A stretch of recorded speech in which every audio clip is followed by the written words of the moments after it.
Hello అండి, నమస్తే. Welcome to my channel. Recent గా హనుమాన్ డైరెక్టర్ ప్రశాంత్ వర్మ డైరెక్షన్ లో బాలీవుడ్ చావా మూవీ విలన్ అక్షయ్ ఖన్నా ఒక మూవీ చేయబోతున్నాడు. రీసెంట్ గా ఇప్పటికే ప్రశాంత్ వర్మ అక్షయ్ ఖన్నాని సంప్రదించడం జరిగింది. ఇప్పటికే స్క్రిప్ట్ కూడా వివరించడం జరిగింది. అక్షయ్ ఖన్నా టాలీవుడ్ లో నటించడానికి ఓకే కూడా చెప్పడం జరిగింది. Hanuman director Prasanth Varma Hanuman movie universe లో ఇప్పుడు ఫస్ట్ సినిమా రాబోతుంది. ఈ సినిమాకి టైటిల్ కూడా అనౌన్స్మెంట్ కూడా చేయడం జరిగింది. టైటిల్ ఏమనుకున్నారంటే మహంకాళి. ఈ సినిమా బెంగాలీ బ్యాక్ డ్రాప్ లో సాగుతుంది. అక్షయ్ ఖన్నాని మాత్రం ఒక తెగ నాయకుడుగా ప్రశాంత్ వర్మ చూపించబోతున్నాడు. ఇప్పటికే హనుమాన్ మూవీతో పాన్ ఇండియన్ లెవెల్లో క్రేజ్ సంపాదించుకున్న ప్రశాంత్ వర్మ ఇప్పుడు జై హనుమాన్ రిషబ్ శెట్టితో జై హనుమాన్ చేయబోతున్నారు.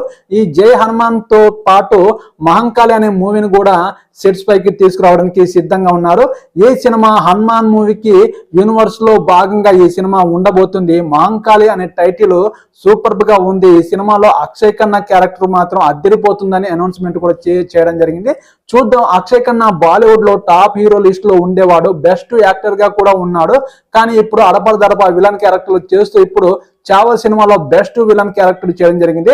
ఇప్పుడు టాలీవుడ్ లో మంచి ఆఫర్స్ కూడా అందుకోవడం జరుగుతుంది. ఇప్పుడు మన తెలుగులో కూడా ఆఫర్స్ అందుకొని మన తెలుగు మూవీలో ఫస్ట్ ప్రశాంత్ వర్మ డైరెక్షన్ లో మహంకాళి అనే మూవీలో మన అక్షయ్ ఖన్నా నటించడానికి సిద్ధంగా ఉన్నారు. చూద్దాం. ఈ సినిమా పాన్ ఇండియన్ లెవెల్లో రిలీజ్ చేయడానికి ప్రశాంత్ వర్మ సిద్ధంగా ఉన్నాడు.